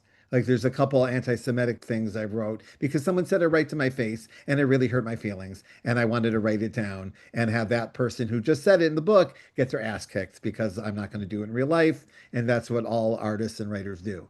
So, but then as I've gotten older, you kind of see your responsibility to language a little differently. And you're like, and also like, I don't want to see these words like on printed. I don't want, not that they should be censored from the world, but I don't need to add to it, right? And just because I grew up on the mean streets of Cleveland and I heard some people say some stuff and I absolutely did, doesn't mean that I need to keep perpetuating it or maybe. And so I've been like first you write the things you hear because you're trying to figure them out. Like, what's my relationship to this word, right? And then there's some of your heroes are using these words freely in a way that makes you feel, oh, I'm allowed to use these words as long as they're used um, in art and in character. Richard Pryor being an example of that. These characters who use words in a way that said the character, which then begot Quentin Tarantino thinking he could use these words because I'm using in the face of these characters, right? And then certain people in his life would say, you like Samuel L. Jackson famously has publicly said, I give Quentin Tarantino permission to use whatever words he wants because I know what's in his heart, But right? also, again, when Tarantino started, it wasn't an issue, and that's my observation. No, it was. It Yeah. was, but also it was shocking, but it was more accepted, and mores change, and the Yes, culture is 100%. constantly changing. And And so you need, as a writer, and I say this as a novice, but a sports writer, you have to be aware of the changing norms and what flew then. And that's why, Dave, it's great to hear your observation as a modern reader looking at this stuff. And I don't think you're taking it out of context and are reading it with the appropriate context. But there is more of a stay in your lane, and certain ethnicities or even gender is allowed to talk. Greg Rucka always got a great compliments for being a great women's writer. And I'm glad that I haven't seen the pushback on Greg currently with Cheshire and Cheetah robbing the Haven't Justice seen League. any. Has there been any? Yeah, I don't think so. And again, two strong women. It's a great book. Two great, strong female lead. No, really, the book's popular with great women in it and stuff. So no, it is. But even more specifically with language, yeah, that's a legitimate concern Well, that let a me modern writer needs to be aware of. Yeah, please. I Ben. actually have from the horse's mouth as from yesterday when I wrote Brian, hey, we're doing this book club and we're doing this, and he wrote, glad you enjoyed it. I reread a few issues recently and found it to be very much of its time. So much so that I wonder if we'd have the same latitude today to create what we did yesterday. And there you go. Yeah, So the author agrees yeah, with you, like, yeah, I don't like, and you're like, all right, I know why I did it then. I don't think I do it today. I have a different relationship to all of this, right? And also, like, when you're, let me just, I don't know how to, when you're coming up and you're like trying to like out edgy everybody else, and you're trying to be uh, well, if these people are being edgy, I don't want to be not edgy. Like, not like you're trying to like out edgelord everybody, but there's like, oh, that's, I remember Seth Rogen saying, when he saw Forgetting Sarah Marshall and one of his best friends, Jason Segel, is butt ass naked in that movie, right away, that's the joke. Here's my dick, right? And he goes, "Oh, is that comedy now? I have to show my dick?" Now that's where they moved the if I want to be an edgy comedian, I got to show my dick, right? And and he shows like a little bit of his button knocked up, just a little bit of Seth Rogen butt, and he said that is his most is he couldn't do it. He could like he was on his set, they would absolutely let him. It was a Judd Apatow set. If you want to show your dick, go ahead, right? And then he's like, but so everyone wrestles with where am I in this? What is my honest self in this? And then as you get older, and I've had the experience soon after having experience of writing something like Spider-Man, it doesn't, it's, need to or get to use any kind of language that would be offensive to anybody or inappropriate. And then you see how much farther your writing can be taken without any of this. You kind of like, oh well, I would like to do that. I would like to, be there. But I will say, um, it's a fine line. That's all. It's and sometimes you have to like cross over the line to go, oh, that was the line. I see it now. Sorry about that, But no one like when you read this book, I don't think, and I've read other books where you're like, okay, you have some issues with people, but in this book, I don't feel any like evil in anyone's heart. Like no one's right. Like yeah, did yeah. anyone walk away going, oh, this is hateful. I don't like this. Right. Can I Everybody's say shaking something real off. quick? Yeah, Yeah. So Um, that's the thing. yeah, Is that, Troy, please. Yeah, yeah. yeah, as a reader, I mean, like, yeah, obviously this was a long time ago, and I'm not excusing that. Taking what Brian said into account, Brian Azzarello about like it might have been a product of its time, like a recognition of that. Like even with that, uh, I don't. Okay, bringing up the Wire, right? Do you know what moment just sticks out for me? Is the fuck scene, the motherfuck. Sorry, can I swear in this? you can I'm swear. sorry. Yeah, of course. Oh, Troy, of good course Lord, you I can. hope so. No, Okay, the sorry. FCC hasn't gotten to podcasts yet. Don't Okay, worry. sorry. So Yeah. so that scene sticks out as being a little bit unrealistic, right? Because that's the only everything's like either F or MF, right? So but the thing is with 100 Bullets, there is this poetry that's very deliberate that I think Brian was trying to do. That was Brian is doing. You know how like people finish each other's sentences and in a very poetic manner, right? Perhaps like Brian might have overstepped boundaries by putting certain rhythms and whatever into certain characters' mouths and stuff. But I do believe that stuff was done in the absolute best faith of trying to be as authentic, because a big turning point in the whole story is that there is a protagonist out of many protagonists in this story. There is a protagonist that we accept as being we root for. They are very, in order to avoid spoilers, they're very strong. They're very, we relate to this character. They go through a lot and we empathize with this character. We sympathize with this character. And then at the very end, it is revealed with the use of a word that, oh, they're actually racist. Do you remember this? Do you remember the character? I'm not sure about. I don't want to say who it is, No, but Yeah, it, no keep it, spoilers. yeah, spoiler free. okay, but it is this thing where I don't think Brian was trying to be, just borrow this stuff. Like I know you used the Quentin Tarantino example. I don't think he was really doing that, because the one moment where he has a character say um, uh, a Pejorative. slur Yeah. was very deliberate, and he used that as a tool to establish the characteristics of this character. See, You know what I mean? my biggest influence in this space, as I was coming up, was Richard Price, who would literally read clockers, and what he did was he did research. He like followed people around and then Mhm. wrote down what they said and then quoted them as warmly and as he could. Not the shitty movie, the book. And sorry, the movie drives me nuts. I'm hip. But so I would then go, oh, that's what you do. You go listen to people talk, and then you write down, and as close as you can get to not my voice, their voice, you feel like you're winning. Like you feel like Sure. that's it. But I don't want to leave this part of the conversation without saying that we'll also discover, as with one of the great joys of the internet, is that it brought people together, and some people said, yeah, don't do that. I it actually really offends me. It really, like, hey, you know what, dude? It's not cool, and that word means a lot more to me than it will ever mean to you. And as a Jewish person, there are words that hit me differently than hit other people. And I've actually been in a room where someone said something and no one reacted to, and I went, "What the fuck?" That's like when everyone's like shocked that J.K. Rowling is a garbage person. Like Jews had no, we knew from day one that she was anti-Semitic and the goblins that run the bank and all of those tropes. It was disgusting. Jon Stewart did a whole piece on it 10 years ago. So, Wow. yeah. So, Having never read Harry Potter, but all right.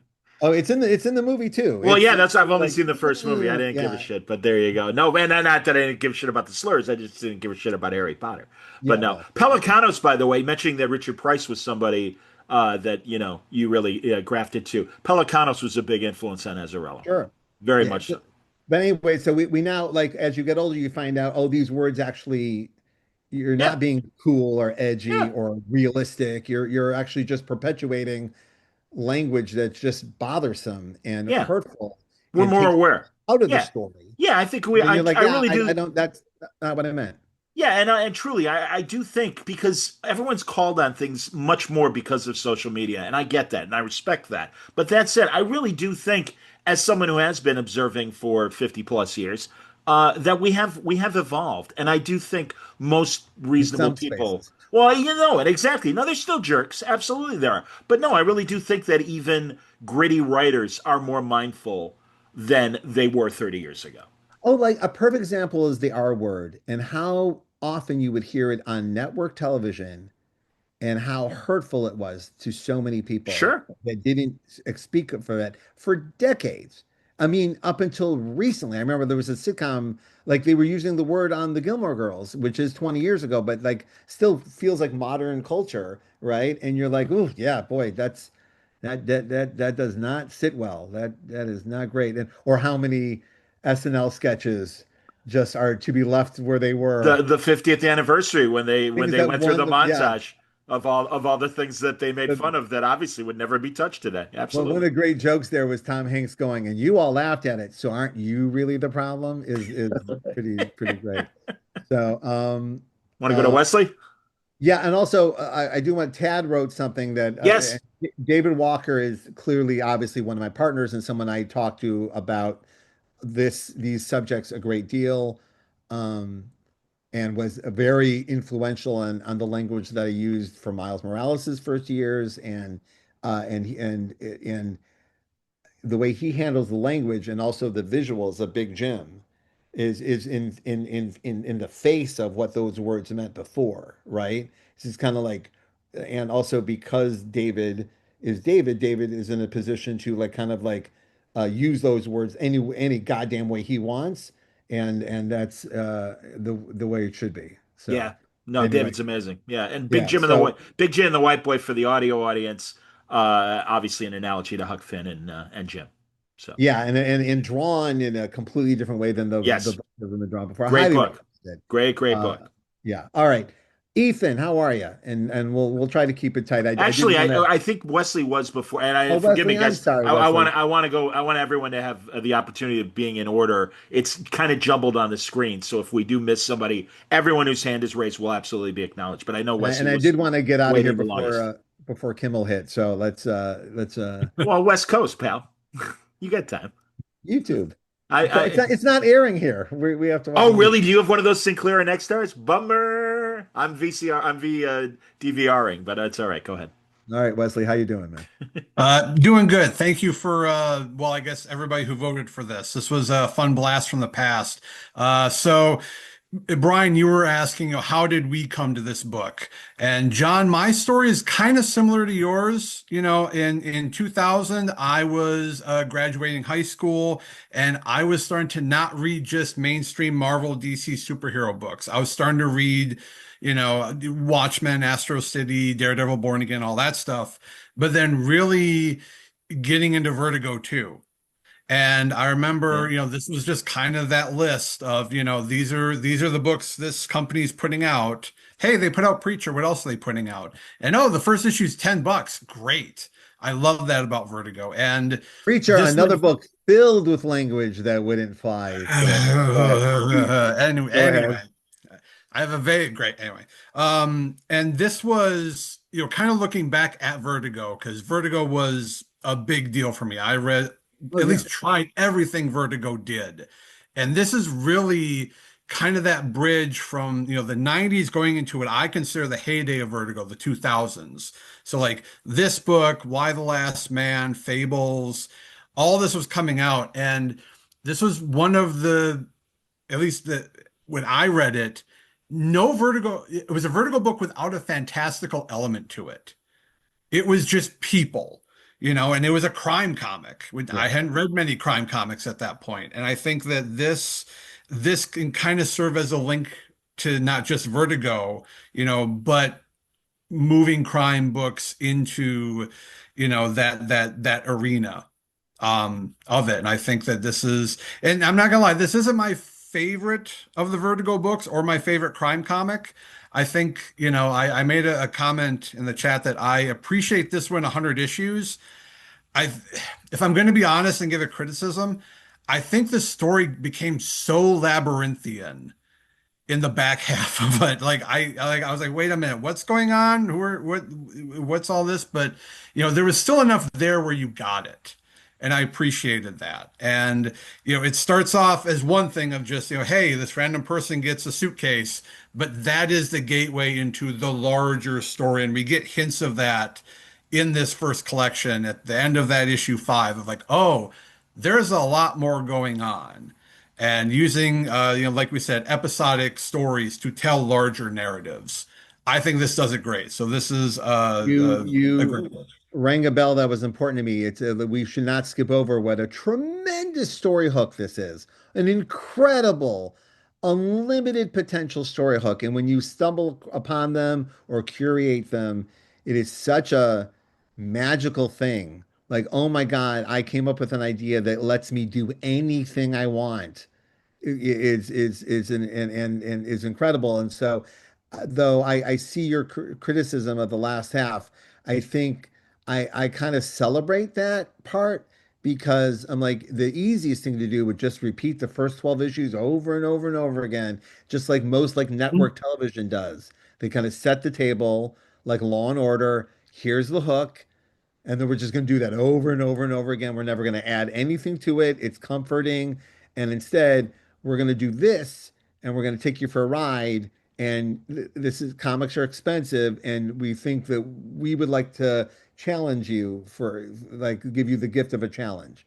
And so I would go there with it. But yeah, a hook like this is so good, Yeah. so good, Yeah. right?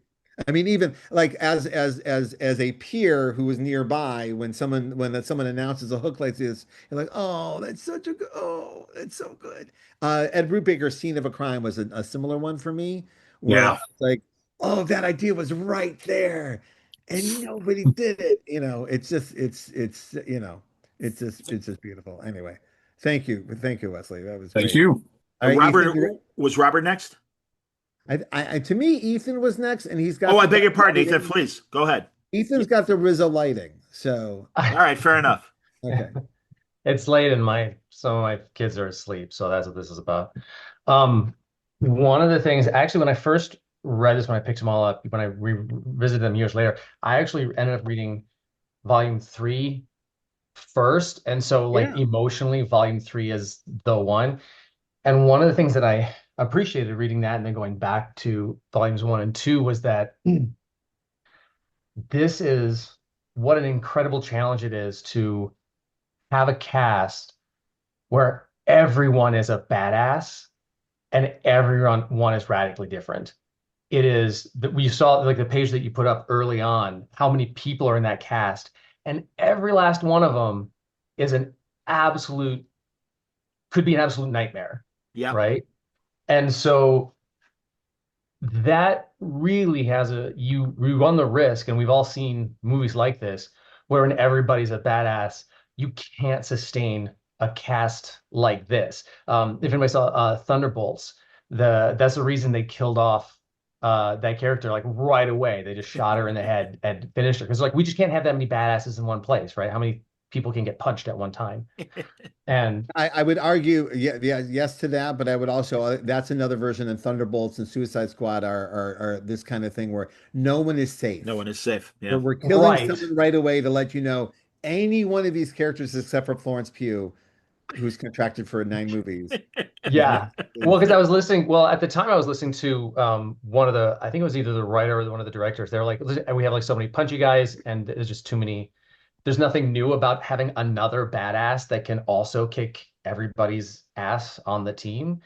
And somehow he manages to make them all so different that Yeah. the characterization is incredible. They all have very particular motives, and I really like it. And one of the things actually about volume three, the character Curtis, is that he actually gave me an ethos. Like his ethos is so clear that he says something in there that I teach to my sons. I have kids, and I say to my kids in my classroom, and it's always give a man a chance to do the right thing. Always give a man a chance to do the right thing. And every time there's a conflict coming up and you think you've been wronged, you can turn it around and you can turn that into a moment of grace and just be like, are you sure this is what happened? And it gives them a moment to save face, and it gives them a moment to possibly reconsider what they've done. And you can bring the hammer down if you need to, but always give a man a chance to do the right thing. And those words have come out of my mouth constantly for the last 20 years just because of that character in volume three, because they have such strong personalities and they're so easy to follow. Well, it also going back to what we just talked about the hook of the book is that literally the premise of the book is here's a suitcase that's going to let you really confront your needs as a character. Like, what does a character want? Like, we're all writers here. Like, what does a character want? What happens if they don't get it? What happens if they don't get it right now? What's standing in their way? The suitcase represents all of it. And there's a character holding the suitcase who knows exactly, at least on the basic level, like this person did you wrong. Here's the suitcase, right? And do they want it? Is revenge what they Yeah, wanted? do Revenge no, really and they what didn't made ask for them the feel suitcase. better, They didn't right? fill out a form said I would like the suitcase. Yep. This person appeared out of nowhere, and particularly in the first year of the book, these people are minding their own business. They are not looking for revenge. They're just trying to get on with their life, right? And this person comes in and goes, "No, you have another chance to to have what And the you. premise works perfectly as well because he can have this bigger storyline. It's like the X-Files. You have this big storyline, and then you can just drop in individual issues with Marilyn Monroe, individual issues like the one in the diner. We saw that one in the diner and the blacked out fork and the dirty floor, right? Yeah. That's just a one-shot issue because he had a great idea, and Graves has been doing this all over the place. So you get to see things that are not connected to the main storyline, which are just, like I said, just are phenomenal.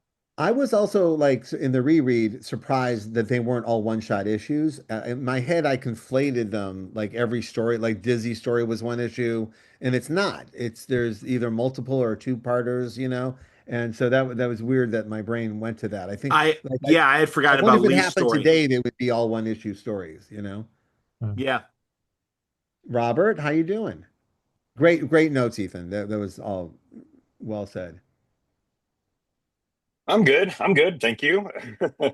I wanted to point out, and I shared this on the Discord when I got to this page. So it's been God, like over 15 years since I read. I started working at a comic shop when I was in college, and I kind of had to like, hey, here are the books you need to read because these are the books that like you want to turn on to new customers who may not know anything about comics. It was like this, Walking Dead, like all those ones, right? So it's been some time since I read it. And in my mind, it was like a hard-boiled, gritty kind of like crime comic, like more like Brubaker, criminal. But then I got to this page, and this is what I shared in the Discord. It's if anyone's got their book with them, it's page 38, 39. It's when Dizzy's talking with all the moms in the park. And I would love to see the script for this, but like you said, Brian probably lost the scripts that are gone. There's a little boy standing there like pantsless, like in the park, and as a father of little kids, yeah, that's. But it's this image of a police car driving up to them, and this is when the cops are coming up to tell them that like, hey, something's just gone wrong, you need to get out of the area. But it's almost bounding, it's bouncing, it's very Roger Rabbit, and I was like, that's a weird artistic choice for this gritty crime comic. And then I turned the page again, and Russo does it again. The cop cars are like bouncing away, Yeah, almost no, like yeah. as they're driving. And I'm like, wait, I thought this was like a serious, like, this is an odd choice. But then as I kept going, and then I saw the mystery kind of becomes a little more revealed with Dizzy, like, who is this Graves? And then you get to the second story arc with the bartender and the head of the tech company. And you find out that there's this whole, I'm like, oh, this is like it's got more in common with powers than it does with criminals in terms of like, what kind of story it wants to tell. It's fun with Kind of in the moments of like middle. real. Yeah, it rides this like perfect middle line where like, no, it's not just going to be dreary the entire time. There's moments of levity, there's moments of light, bouncing police cars, but also, you really are in with Dizzy's character. And I just thought like that page, I'm like, oh, there we go. That's a perfect encapsulation of what the story is. These cops are coming up to say that this whole bar has been shot up, but then the police cars are bouncing. So you can't take your page off of it. The artwork is not boring. It always keeps you in. Yeah. Well, I think there's to me also I see Eisner there. Like if you go Mm, look at the city or even contract with God, where you remember very serious things, right? And there's the feeling you had reading it, but when you yeah. see how it's rendered or revisit it, it's very theatrical. Not it's Yes. cartoony, so it looks like almost like has Bugs Bunny gestures to it, but really Hmm. it's just this it's just theatrical, right? So these Yeah. images, I think Arado is like, what's the most interesting? The car rolling up slowly is not as interesting as the car, also very silhouette. You'll notice it's almost like a Batmobile coming at you, right? Yes. It's almost like a sinister thing, like popping at you, like this mystery car. So Hmm. who's inside it and what do they want? So yeah, the influences are amazing. And I also and because this also adds to the Will Eisner thing, is that you see this sometimes subtle, sometimes not subtle at all, the influence of black exploitation, Jew exploitation, all the exploitation films Hmm. in media that this very much is influenced by. Obviously, it's trying to be the more literary version, or literate version of that stuff. But when we're in the Hispanic culture, they're using a lot of that imagery, and when we're in black exploitation elements, we're there, and other in Italians. It's like everything is and in exploitation cinema language, and they talk about it endlessly on Quentin Tarantino's podcast thing that everything is heightened. Everything is a bullhorn. Everything is as loud as it can be because for a lot of the filmmakers, this is the only time this car is ever going to be on camera. So let's do something fucking cool with it, right? And this character is going to come in and they're going to make an entrance. So they're going to do something wacky with the camera or what they're wearing or with the line they come in with. So everything's heightened, and it's really become a big part of our of all of our storytelling. Like when you watch certain shows on television, including The Wire, there is that language is there. It's part of certain characters, not all characters, but certain characters come in with that energy, and that's the storytelling idea. So, Mhm. so you have to think about whether you want it to be nice and quiet, like a Kubrick kind of quietness to it, or do you want to come in yelling and screaming with a bullhorn and a pot and pan? So, great note, Robert, and great shirt. I would like that Yeah. shirt. Zach, Thank how you. you doing, man? And I'll try to wrap it up tight, but I'm actually dying to talk to you too, Ange. I'm very nice to see you.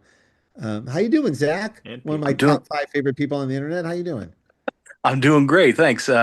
Yeah, this so Dave and Ethan kind of hit on some of the stuff I was thinking about as well. But I like Dave. I came to this for the first time ever with the book club. So Oh, um, great. Okay, cool. yeah, and what I found interesting was, and just looking at me personally with it, I'm glad I came to it now because I don't think I would have had the same appreciation for it if I had read it back when it was coming out. And when I look at and just how I see the world differently now versus what I remember how I saw the world then. And the dialogue did kind of throw me off at first because it did feel very stereotypical at times.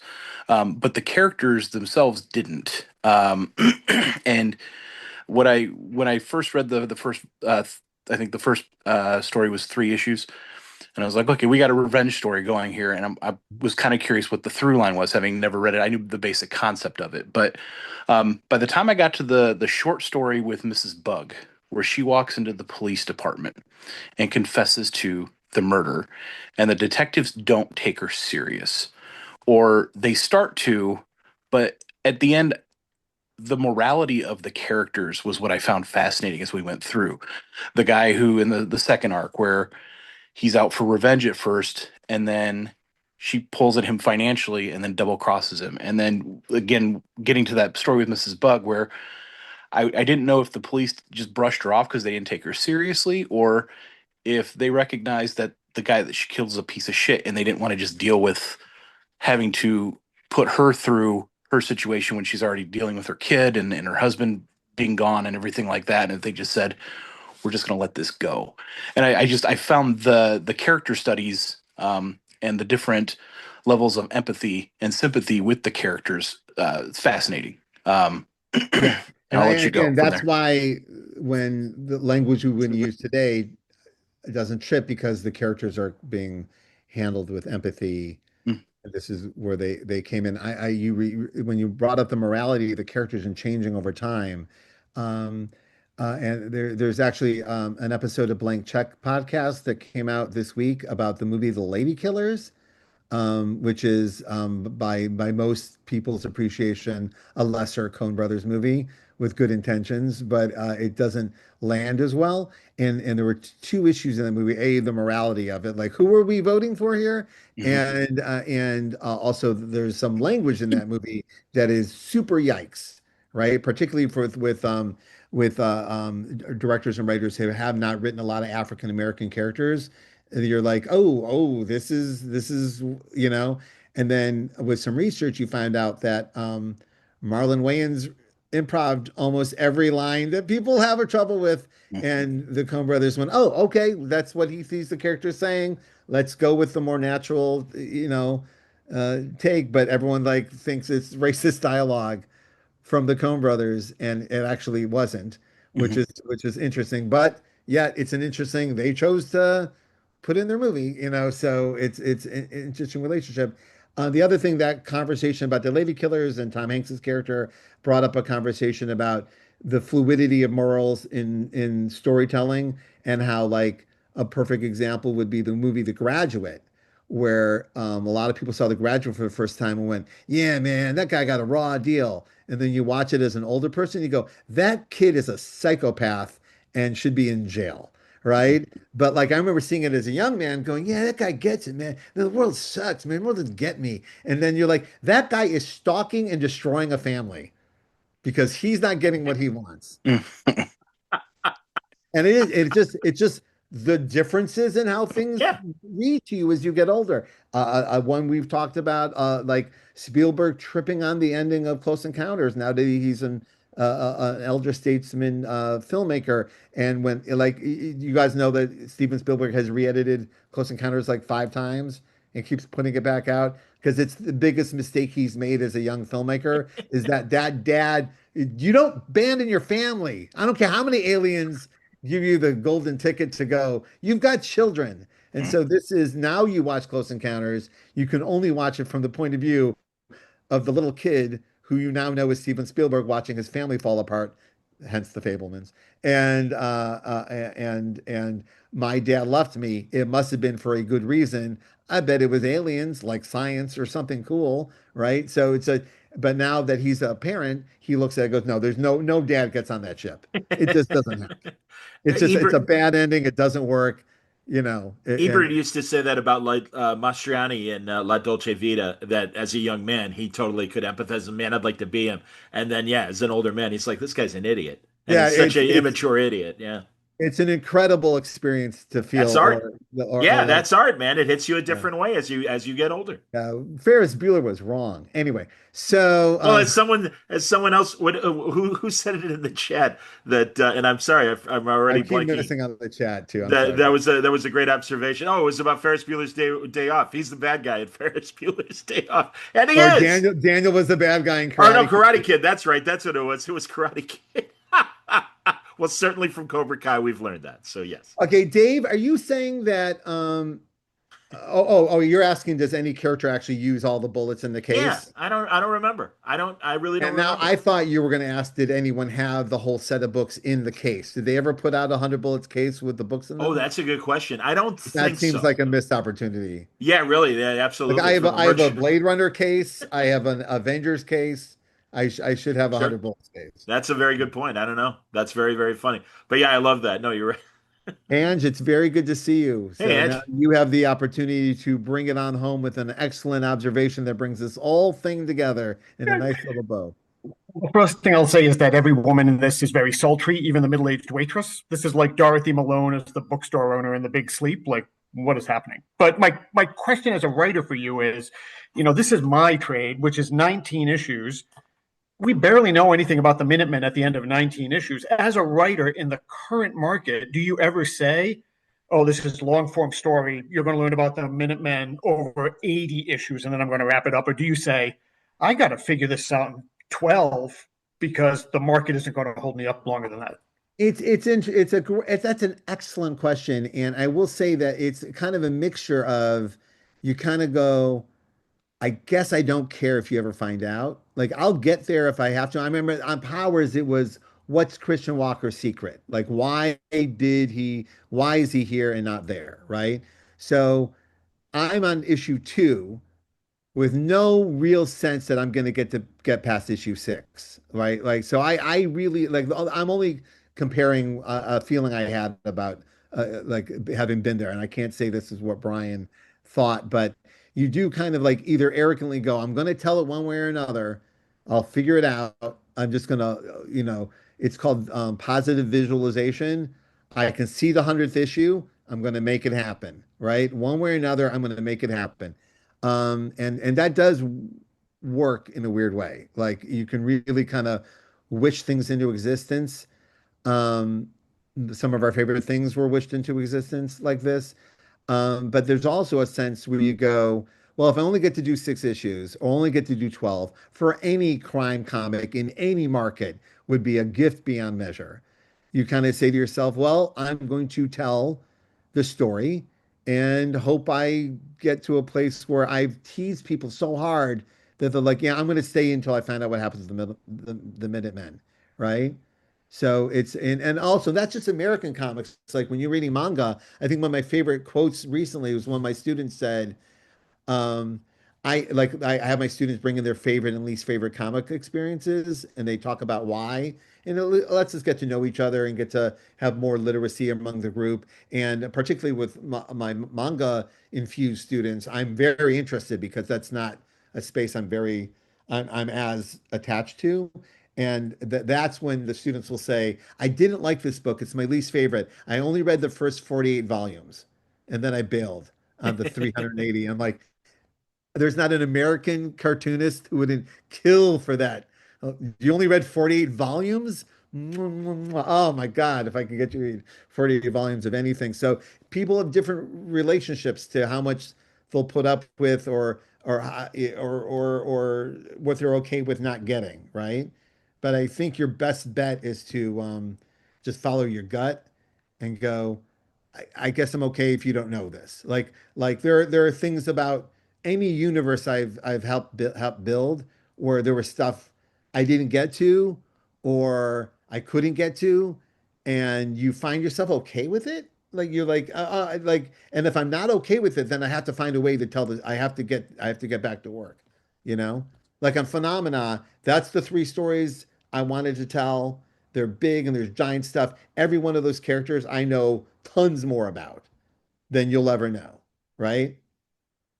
But I think I'm okay just being me and Andre, if that makes sense, you know? but Ange, I It's hear a you weird because feeling though. yeah, I can relate, Ange, because honestly, I've asked that question of other characters or creators, and certainly, especially with a lot of what was happening with Image in the aughts and in the early 2010s, people did have longer runs.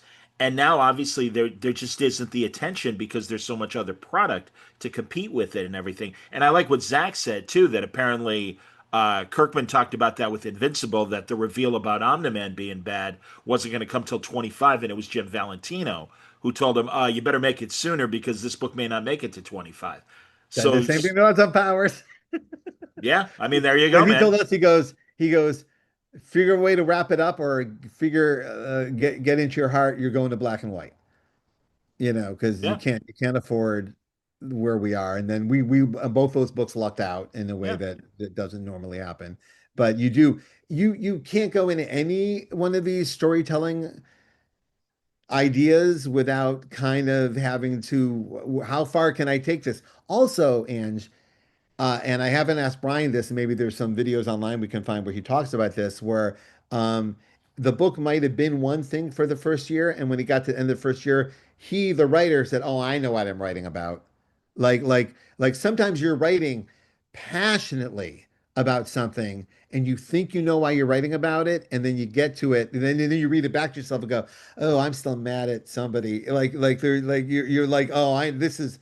Yeah, this is about sixth grade. Okay, I gonna like, all right, I'm gonna deal with this, and that's totally valid and good, and so something that was only supposed to go a year ends up being, 10 years of storytelling, 20 years of storytelling. Obviously, like Star Wars, way beyond the Skywalker saga now, right?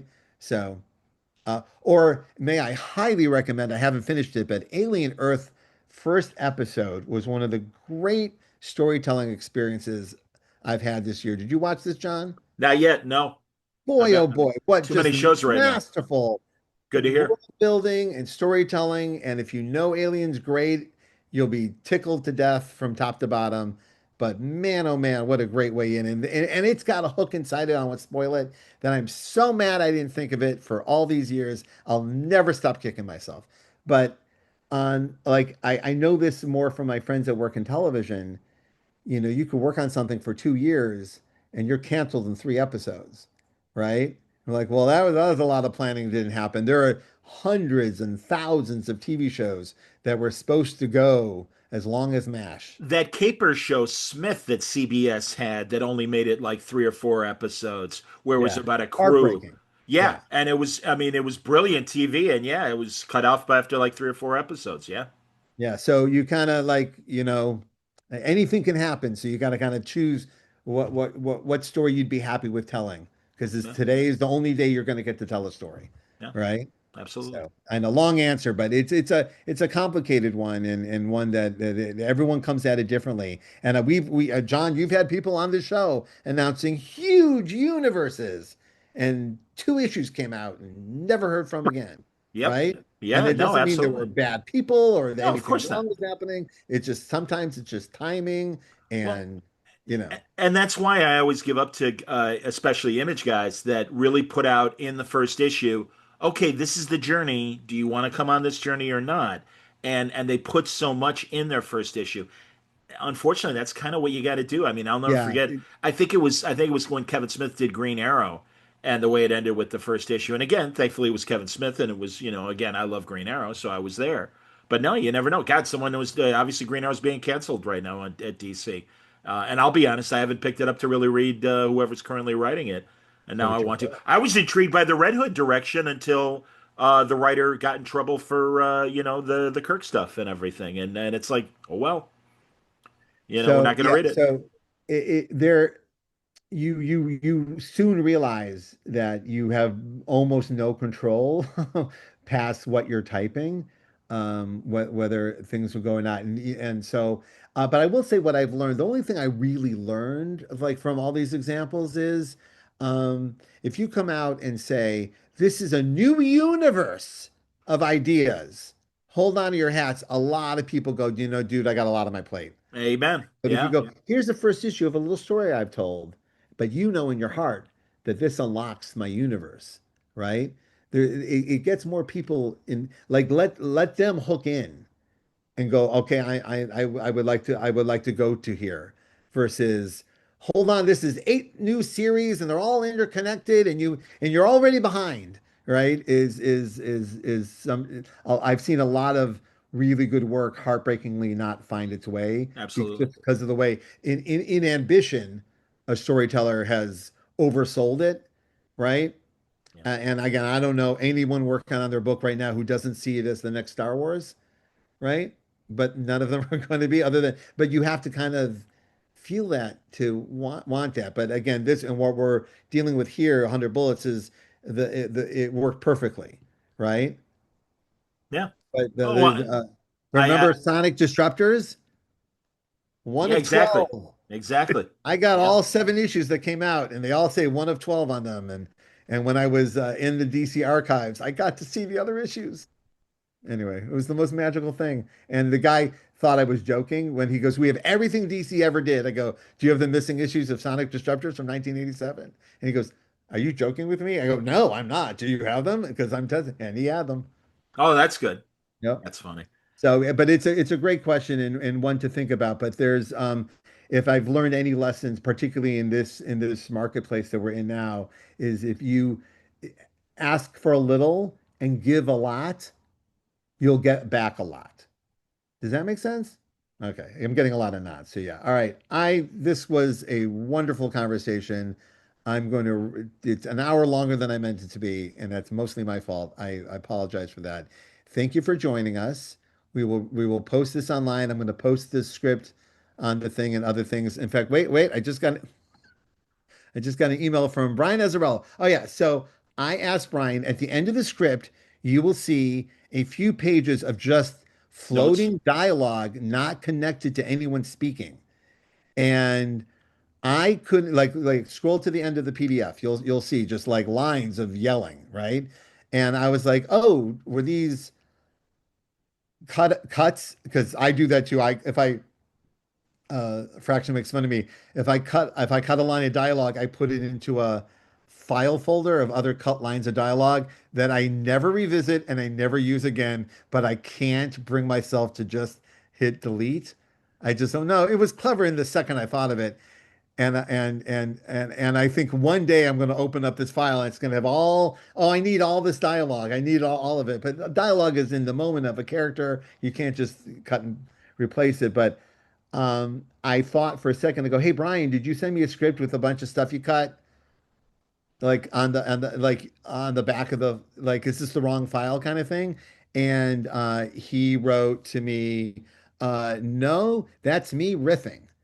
So this is just dialogue he threw at Eduardo.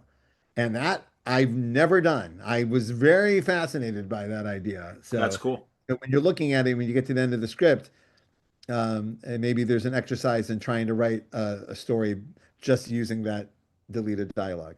That's funny, Anch. Patty Chayefsky. Absolutely, man. Very good observation. You know how I am with my golden age of television writers. So well said. Well said. Yeah. Brian, do you Reminding mind? everyone to watch Network. And That's right. yes, absolutely. Among other, of course, Marty and a million other great things. The Hospital. Yeah. Great body of work from Patty Chayefsky over the years. Brian, do you mind if we tease the next book? And it's sad because Oh I no, saw that. yeah, I announced it on Jinx World. Let's just say what the next two books are, so everyone can enjoy at their thing. So go ahead. Well, and it's a shame because I didn't realize that it was announced that Kelly Thompson's Birds of Prey is coming to an end. One of the great, I mean, I really loved what Gail did back in the day with Birds of Prey and Secret Six and all that stuff. And I've kind of paid attention of who was doing things. Kelly Thompson had my attention from day one. And I mean, I know she had her Marvel stuff prior to that, but the team dynamics that she puts in Birds of Prey and really essentially positioning Big Barda as basically a Thor kind of character, which makes sense for a new god, but I had never seen Big Barda written that way. It just, I mean, my esteem for her has just Save it for the elevated. next book club. But yes, the next one is Yes, Birds of Birds of Prey Prey.